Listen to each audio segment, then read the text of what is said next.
Ikaw na lang ba palagi ang sunod-sunuran sa kanya?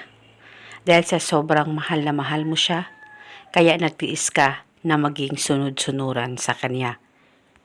Ngayon, itong ritual na ibabahagi ko sa inyo ay napaka-epektibo upang siya na naman ang maging sunod-sunuran sa iyo. Basta itong ritual ay gawin sa mabuti at hilingin ng buong puso. Pwede mo ito gawin sa kahit na anong araw o oras na gusto mo.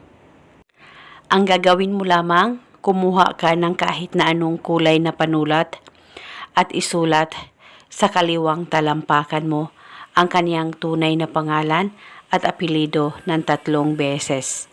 Dapat alam mo ang tunay na pangalan ng target o ng mahal mo nang sa ganon mapadali po ang talab nito. At pagkatapos mo nang masulat ito sa kaliwang talampakan mo, ay hawakan mo muna saglit ang kaliwang talampakan mo. Pakaisipin mo siya, mag-focus at mag-concentrate ka at ibulong mo ang mga salitang ito. Pangalan at apelido, sa pamamagitan nitong ritual, ikaw na naman ang maging sunod-sunuran sa akin ngayon.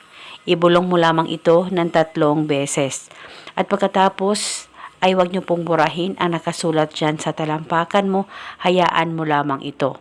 At kinabukasan, pwedeng ulitin ang paggawa nitong ritual sa kahit na anong oras na gusto mo. At paniguradong siya na naman ang maging sunod-sunuran sa'yo.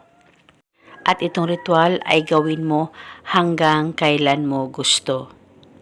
At pwede mo ito gawin bago ka matulog o di kaya pagkagising mo sa umaga o sa kahit na anong oras ay pwedeng gawin ang ritual na ito as long as buo ang loob mo at palagi kang positibo sa mga ganitong pamamaraan. At eto muna sa ngayon, maraming salamat po sa panunood.